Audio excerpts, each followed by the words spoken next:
Hello and welcome to Dine with the Divine. And as always, I'm your host, Ashley, and we'll be talking about the magical and mystical and everything in between. So on today's episode, we'll be chatting about Neoplatonism. And again, we're going to have some pronunciation issues on my part. I'm going to do my best. And also, we're going to be talking about an Egyptian magician. So we have a fantastic guest as usual. We have Chris Lyon. He is an archaeologist and researcher with a focus on Egyptian and Greek philosophy and wisdom. He is interested in the development of hermetic ideas and the Egyptian origins of theurgy. Chris, how are you today? I'm good. Ashley, how are you doing? I'm doing great.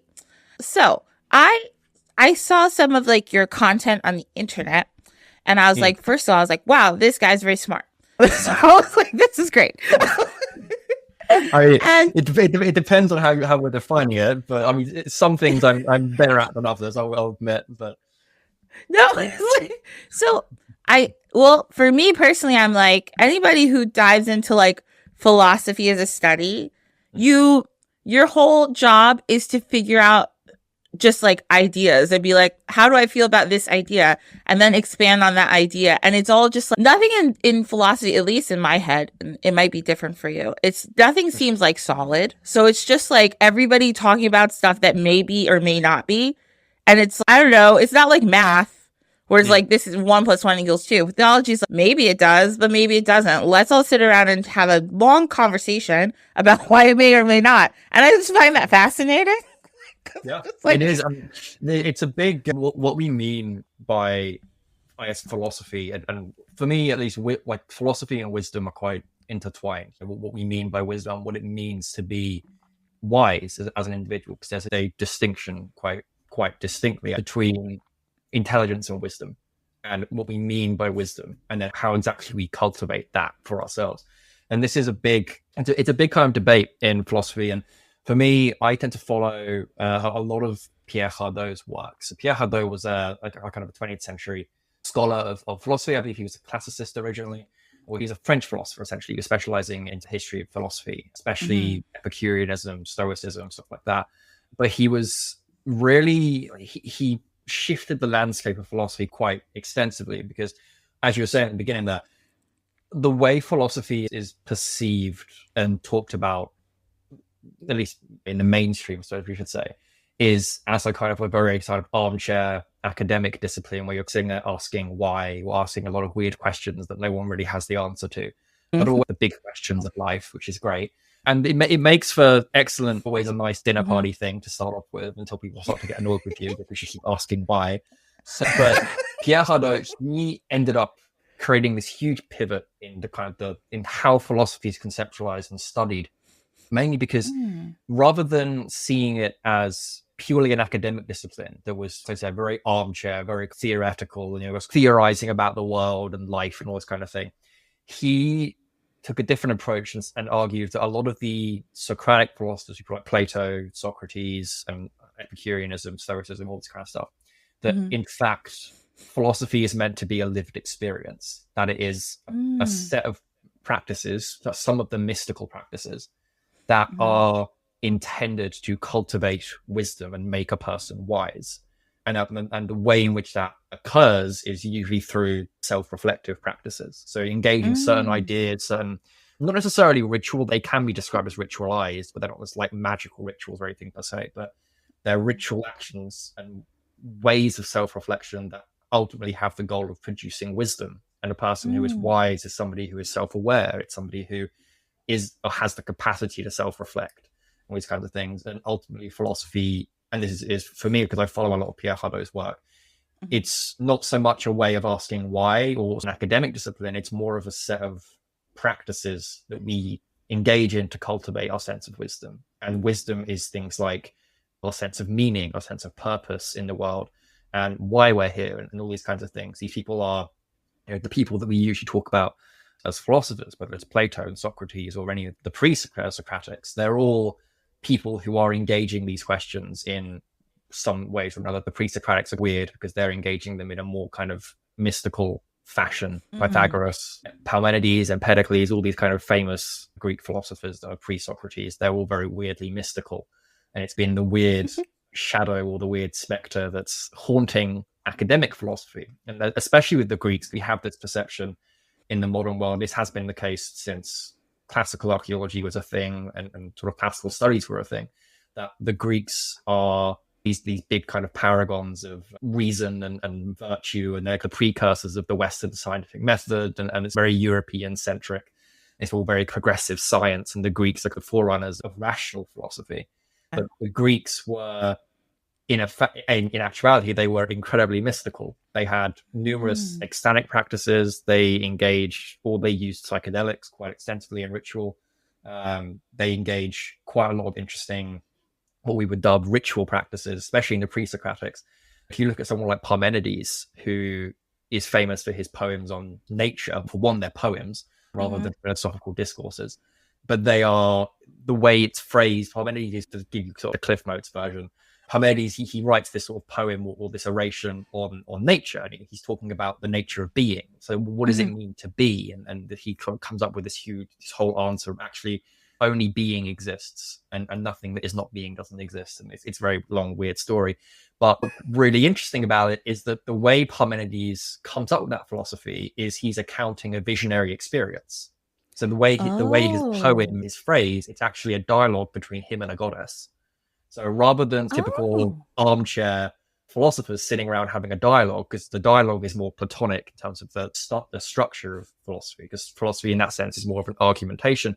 Parmenides, the way he talks about his poetry is upon nature.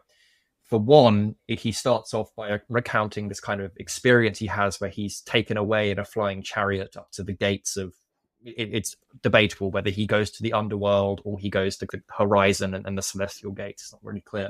There are a couple of interesting opinions that say he's probably going to the underworld, which is a reference to the kind of older Greco-Roman mysteries or Greek mystery cults.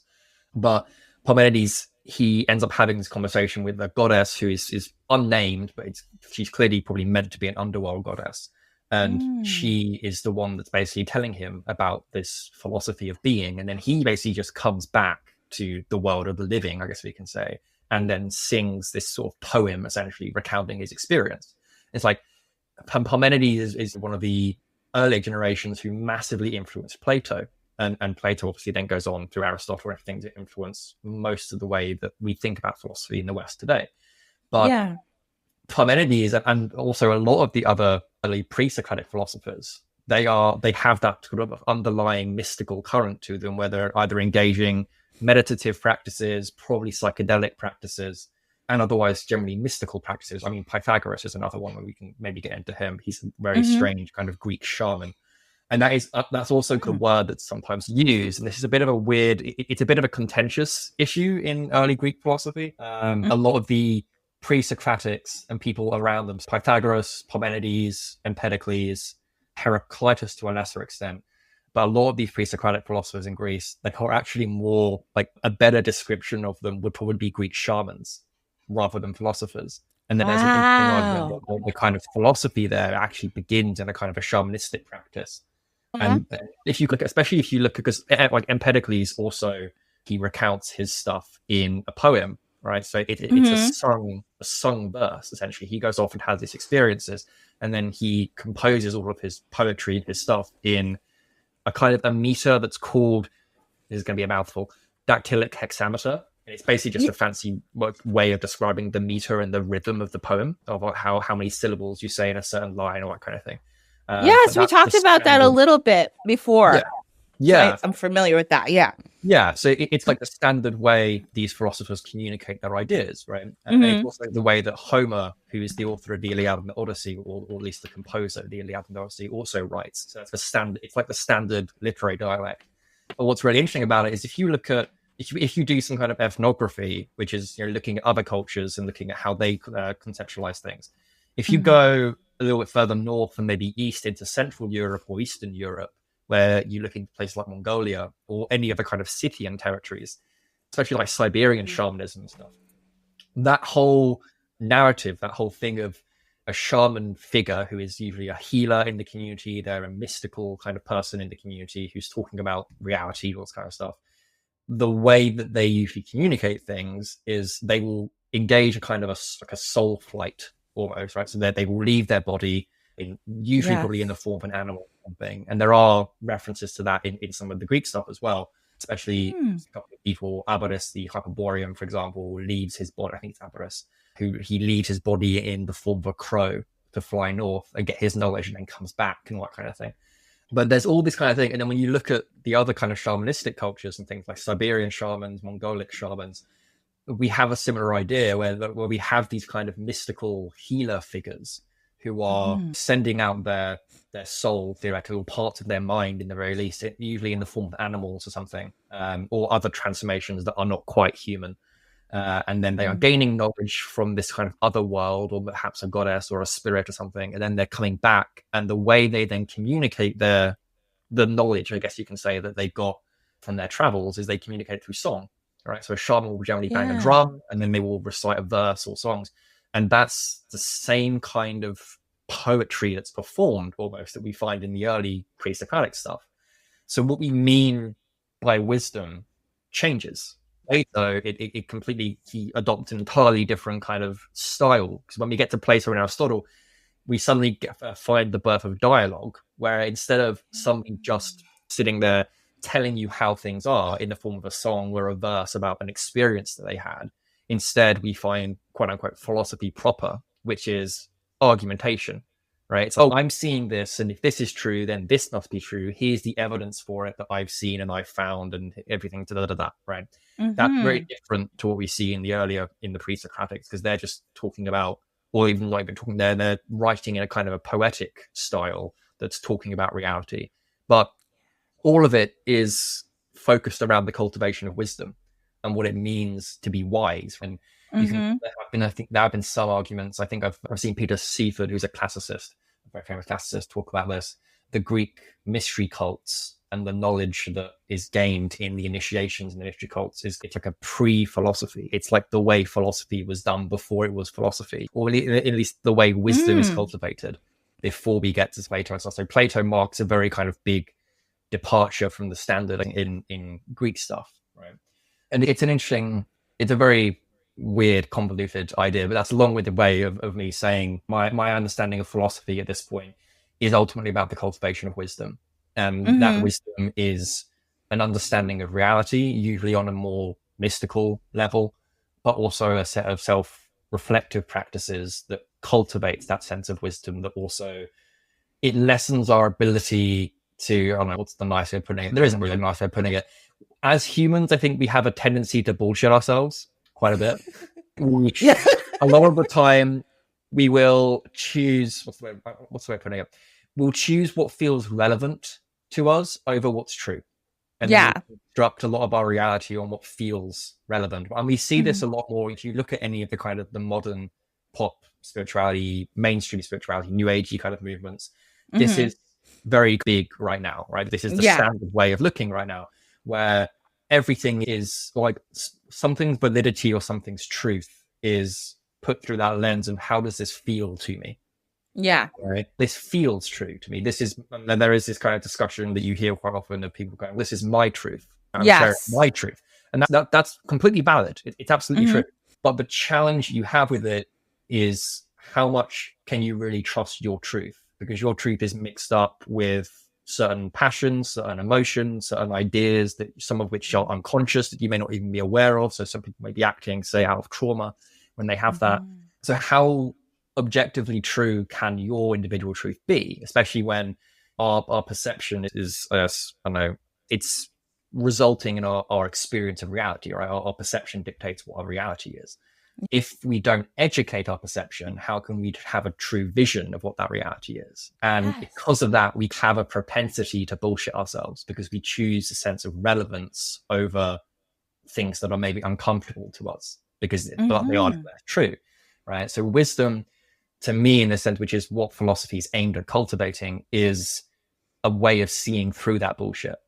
It's a way of being able to see through where we bullshit ourselves. And it's done through self-referential practices that we look at and we're like, oh, okay, yes, this is where I'm maybe deluding myself, or this is where I have a bias. This is that. And whether that comes from a ritual experience or it comes from whatever else, it doesn't really matter as long as the wisdom ultimately is cultivated. Yeah. Holy shit. Okay. Oh my I goodness. went on a bit of a tangent there. I'm sorry. Yeah. No, it's so good. I'm like, oh my God, my mind. Okay. Okay. First of all, so it's so interesting that you're talking about all these philosophers having mystical experiences because, like, you're right. The way, where I don't know everybody, maybe other people are super into philosophy and I'm just like, I don't know. But for me, all the things I've learned about Plato and Aristotle and Socrates was like when I was in school, right? Yeah. And they were like, these are the Greek philosophers, and they came up with ideas, and then they taught other people these ideas, and that's that. So that's just like what I just thought they were. And for some reason, I don't know, maybe because I don't know why, I just assumed that it was all very secular. Yeah. I have always assumed that the practice of philosophy itself, or people who are philosophers, were always secular, or I was like, oh, I just assumed they were all probably atheists, because why, if they have all, I don't know why. I'm not sure. Right, I have a slight answer to that you won't particularly like. No, I'm ready for it. Yeah. It's largely because it's not even really your fault. It's because that's the way philosophy is taught.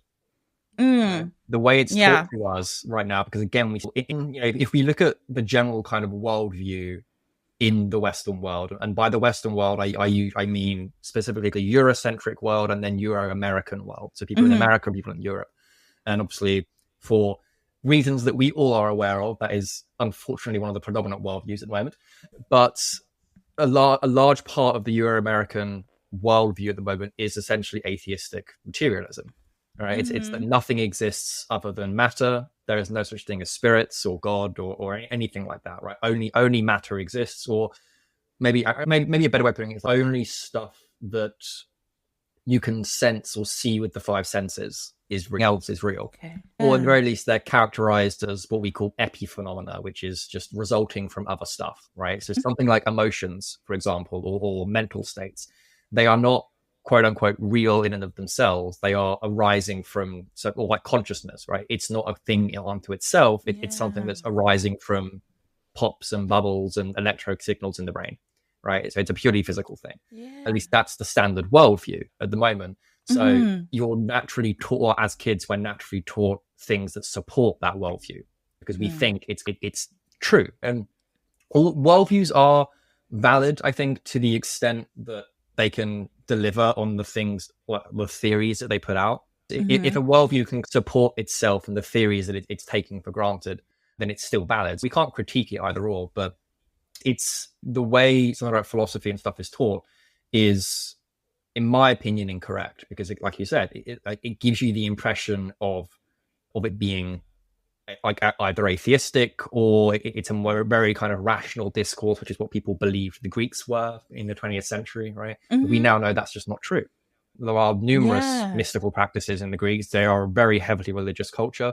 And the philosophers, it's a bit of a convoluted, weird thing, but if we take Plato, for example, Plato, he is very rational in this, but only in the sense that he elevates reason as like the height of the soul, right? So our sense of reason and our sense of discernment and awareness is the highest part of our soul for Plato. But the way Plato uses the term reason and rational is very different to how modern philosophers use the term reason and rational.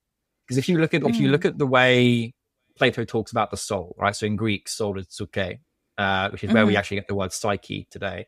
The way Plato talks about psyche is essentially an inner bounded organ of perception, right? It's an inner awareness of ourself, right? And the way Plato talks about that is almost identical to the way a modern neuroscientist talks about our sense of consciousness on our brain, our mind, so to speak. But a modern atheistic neuroscientist will never tell you that they're actually talking about the soul, because they don't want to admit there's just too much religious baggage on that. But it's a difficult thing because the philosophers, especially post-Plato, they really do have their own kind of religion, in manner of speaking. They're still operating in a Greek worldview, but they're approaching it very differently. So Plato, as an example, if you look at something like the Timaeus, which is his sort of big main sort of creation narrative, he's all like the Platonic Genesis book, right? It's like how everything was made and all that kind of thing. Where there is a divine mind and a source of goodness and beauty, which is the good, or God, the ultimate kind of oneness of everything. And then there's the divine mind, the nous or the demiurge, which creates all the ideas into forms and stuff like that. But even in the Timaeus, Plato acknowledges all the Greek gods. He still says they're real, but they're not the ultimate divinity. Instead, there is a divinity beyond the gods, and the divinity beyond the gods is this oneness, right? This ultimate good, or the one being that's unified, that then creates the demiurge, which is the craftsman figure who fashions the basic ideas. So to put it, like, if I was to try and simplify this whole sort of Platonic idea or creation narrative, at the heart, think about this, at the heart of reality, or maybe even the top of reality, because they have a very kind of vertical view of it, you have this singular being that is ultimately God, or they call it Ortheos, so it's the God, right? So singular, which is the unified deity or a unified force, even that is beyond the sense of being. Everything is unified. And its ultimate, like what it does, its ultimate job is to think. Ultimately, it thinks up ideas and things. And this is Plato's theory of forms, that everything is a reflection, or every material thing is a reflection of a perfect form of it. And that those perfect forms exist in another kind of archetypal ideal realm. They are the ideas of it. For example, I know we all, like, you know what a chair looks like, but there are millions of different kinds of chairs. But nevertheless, ultimately, like in your mind, because you've been brought up and all these kind of things, you have an idea of what a chair is supposed to look like. But so, like, no matter what shape the chair takes, if there's millions of different types of chairs, you still look at it and go, yeah, that's a chair, right? Because you have that core idea inside of you, that divine form that sort of informs your reason and your nous, as he calls it, and your mind, of what the chair is. That you have an understanding of the form, right? And whereas the physical sun illuminates, our world, the material world, with light, we can see everything. The good, or the idea of the good, illuminates the archetypal formal realm, right? So this inherent unity and beauty, that kind of thing, illuminates everything. And then in order to fill that in-between space between the ideas and the physical world, there is another kind of lesser deity almost that comes out of the divine oneness or the divine mind, which is the demiurge, which is a craftsman-like figure. And that his job is essentially to take the ideas that are being thought up, essentially, and then mold them into things that ultimately then get sent into the world soul, which is like it will get sent into nature. And there's a weird convoluted thing with nature, that nature is empty in the Platonic world, but it receives the forms. It's kind of interplay between masculine and feminine ideas as well, right? So there is the masculine mind or the reason, and then the kind of the womb and the feminine nature, and they come together, and that creates matter, essentially, what we experience as matter. But this is another issue that we have with Plato, in that Plato has no word for matter. I've seen some translators, not so much nowadays, because I don't think many people do it nowadays, but some people try and talk about nature as being matter. When Plato talks about nature, they think, oh, he means matter. But the closest word I think that I can think of to what Plato would have had, because later philosophers and the Neoplatonists, they have hule, which is matter. But Plato, the closest would probably be soma, which is body. Right. So the way he talks about nature and what we would call matter, so physical stuff, he uses the word body to refer to that. So matter is the body of the ideas. It's the body of the spiritual archetypes there that come through it and inhabit it. And then that's what we experience as reality. Also, there is also sort of a space in between our perception there, which creates our reality, or creates our perception of reality. That's the Platonic idea of religion. And then within that, again, in the Timaeus, he still acknowledges the other gods, right? So Zeus, Aphrodite, Hera, all the ones you're familiar with from high school Greek mythology classes, right? Yeah. He acknowledges those. They still exist. And they have the role of fashioning our body and our experience. So they're lower gods that are ruling different elements of the world and things to keep things in balance. But they're not the highest divinity. Right, they're not the true gods. Yeah. And the reason for it is, if you read, by definition, a god or a deity in that sense, they're supposed to be a more perfect being, right? They're more beautiful, they're more sensual, and more archetypal. And yet, if you look at Greek mythology, the majority of stories about the gods are pretty shit, especially Zeus. Yeah. Right? like all over the place. He has his dick out all the time. It's not great. Exactly, it's terrible. Yeah, it's terrible. And this is a question that both Socrates and Plato raised quite early on in the dialogue.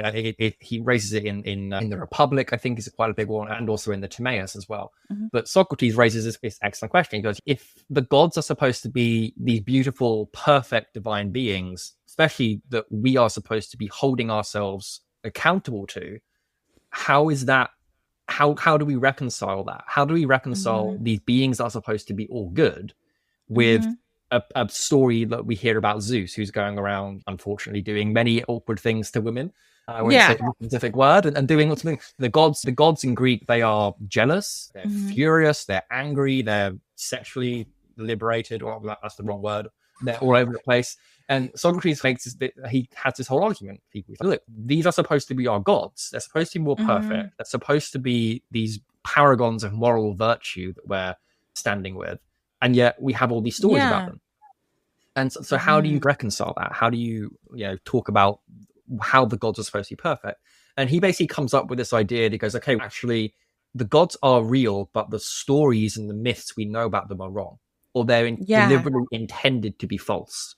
Because there is this idea, and there's a really beautiful quote from the Republic, where he goes, when we're talking about educating somebody, there's like he uses the example of educating a child, right? So when a baby comes into the world and they need to be educated in order to be a good human being, ultimately. He goes, there are two ways of education: that you need to educate the physical body and you need to educate the soul.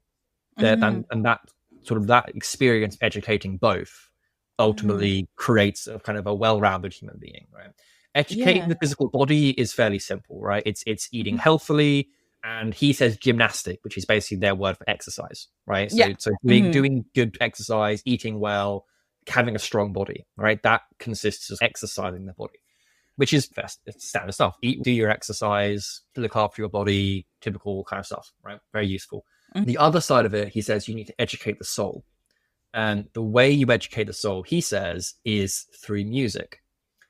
Now, people say that it will usually be translated as music, but the Greek word museia that is being translated as music, it basically means anything of the muses. So the muses, of course, are the goddesses of the arts, right? The seven, they're usually equated with, I think, like the seven sisters or the Pleiades and all this kind of stuff, right? But there are seven of them, and they all rule over a different kind of cultural or creative art, whether it's poetry, music, artwork, any like stuff that we like today we would branch under kind of culture, like cultural stuff, right? So plays, music, poetry, writing, liberal arts, basically. So when he says that you educate the soul through music, he means the soul is educated through the traditions and the things that are attributed to the muses. So it's educated through good music, through good stories, through good poetry, through good all this kind of stuff. And you like the whole idea with it is that these things have, and that it's building on an idea from Pythagoras called the music of the spheres, where there is this idea that the planets are rotating in their respective spheres and stuff like that. And as they go around the universe, or they go around the cosmos, I should say, Pythagoras had this idea, or at least it's attributed to Pythagoras, that they produced a kind of rhythm or a music or a harmony that is inaudible to the human ear, but yet affects us. And this is like one of the precursors of like early astrology and stuff as well, how the planets are moving around in a certain kind of way, and their movement in the kind of the divine space, ultimately, it creates this kind of rhythm and harmony in music that you can't hear, but it nevertheless has effects on the human body. And as he's going through it, Socrates continues with this whole sort of line of questioning where he goes, to a certain extent, engaging in all these things that educate the soul, what it's actually doing is think of it as like a lyre player playing to a child or playing to you. And you're recognizing good rhythm, right? You're recognizing good music, good rhythm, good harmonies, that kind of thing.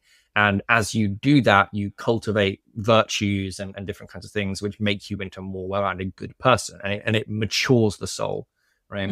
And that's actually Plato's core definition of philosophy. So if you were to ask Plato what philosophy is, he actually defines it as medicine for the soul. That's the entire point of philosophy.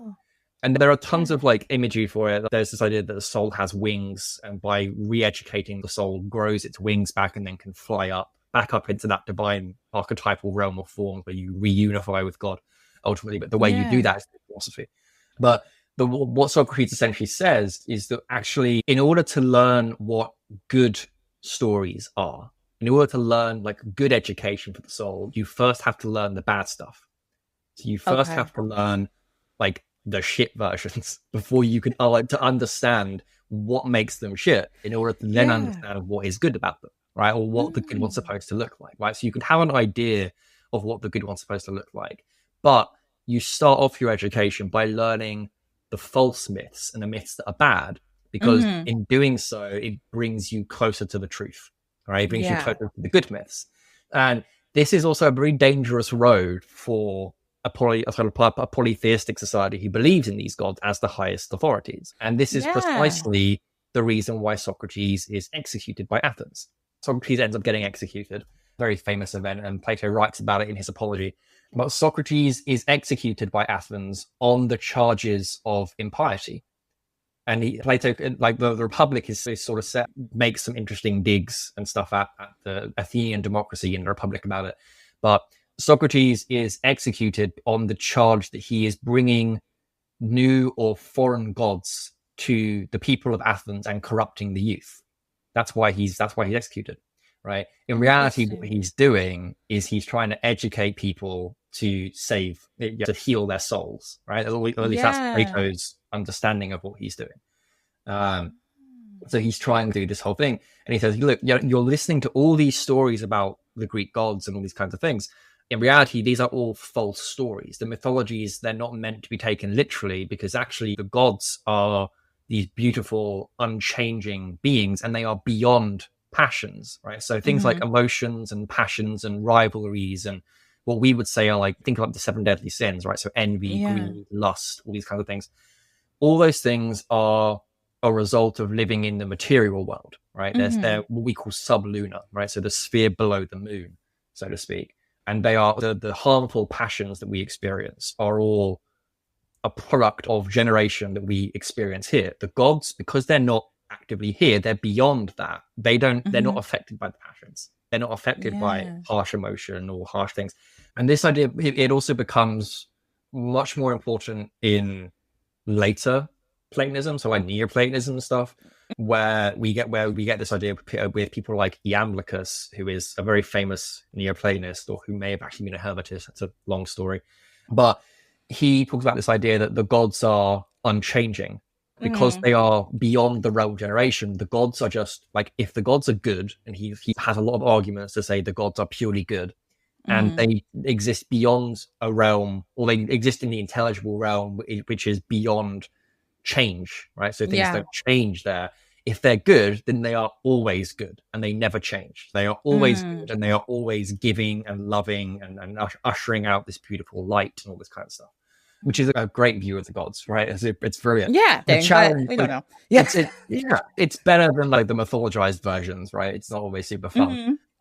And he was semi-popular for that, but there is a wider kind of implication with it, and we find this in stuff like Julian Hellenism. So Julian the Apostate, or Julian the philosopher, who was the last pagan emperor of Rome, and he after Constantine, I think he tried to revert Rome back to a pagan religion and ultimately failed.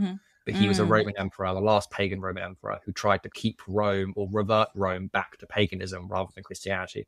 And he has this whole idea, is like, because the gods are so far beyond they're so far beyond this world, and they're not affected by the passions or sways of emotion one way or the other, this whole idea of making offerings to the gods to get them on your side or get them to look after you, it's completely pointless, because the gods are already on your side. They already have your best interests at heart. They're ultimately good, and they're completely unchanging. So you doing a ritual to connect with them, or make an offering to them, or give them tons of sacrifices, it's not going to do shit. Like, it's not going to change the gods' minds per se, because the gods are beyond emotion, right? They're not going to feel that kind of jealousy or that passion where they're like, oh yeah, that person's really looking after me today. I'm going to favor this person because he gave me more sacrifices than them, right? Julian goes down this whole road of going, no, like the gods are beyond that. Like, that kind of stuff is very human, right? Jealousy, envy, favoring one person over the other. That's all very human. The gods are way beyond that. They're not affected by that. So when we do rituals and rites and sacrifices, and sacrifice doesn't mean necessarily animal sacrifice, it means any kind of work that is done, anything that's given up, right? It can include your time as well. And when we do stuff like that, it's for our benefit, not theirs. By connecting to the gods in that kind of way, we awaken and activate and heal things within ourselves. That brings us closer to them, because they are always good. They're always here. They're immanent. So they're everywhere. They're always connected to us. So when we do rituals through them, we are connecting for them for our own benefit, not because we're trying to sway them or get them on our side, because they're ultimately good. They are unchanging. So they're not going to like you one way or the other, right? But when you're doing rituals or doing work or magic or sacrifices, whatever it is, then you're doing it for your own benefit, to bring you closer to them, right? And to clear that kind of space in between. And that has become my go-to philosophy when I'm dealing with any spirits or anything that I work with, or any things in my own practice and my own spirituality that I'm working with. I've lost that ability. I've lost that way of thinking. Going, I need to make sure I keep up with my prayers. It's also very Christian, right? Yeah. You must keep up with your prayers, otherwise God will be mad at you. Right? Like, no, like the gods or God, whatever you want to call it, it's so far beyond anger and resentment and envy and all those kind of human emotions that it's not going to necessarily matter if you don't keep up. But you should want to keep up with things, because it's good for you. It's part of your it's like a well-balanced diet for your soul. You want to keep up with it. You don't want to be doing it. This is kind of part of my general philosophy now, and this is I come at this from a very kind of hermetic point of view. But your practice, at least, this is me telling people what to do. I should say it's my practice. My approach, at least, is you should be approaching, if you're working with spirits or working with gods, you should be approaching it from a place of love and connection rather than fear. You should want to actively engage with these things because you are wanting to connect with them. You're wanting to create a relationship with them, not because you're afraid something's going to happen to you if you don't. That's what the Greeks and Romans would have said is superstition, which is undue fear of gods, which is something that's frowned upon.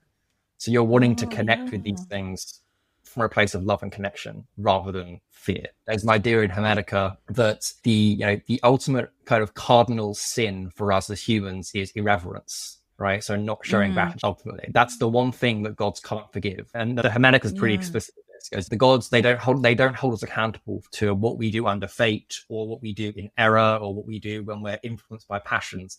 They don't care about that. They're very forgiving. They're very loving. They're very divine, very caring for us.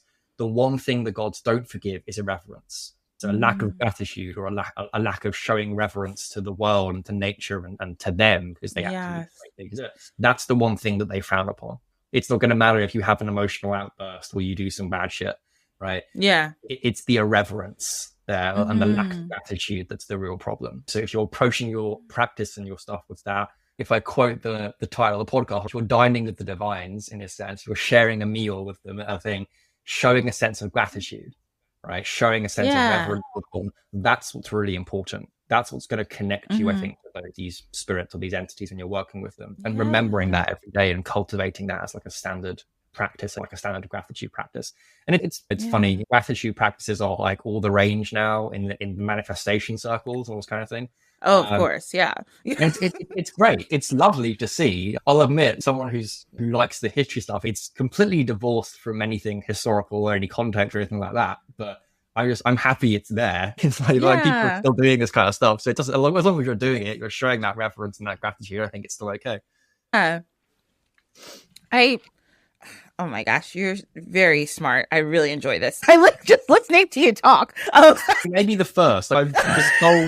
I've been told numerous times, especially on my YouTube, I get told to shut up so much.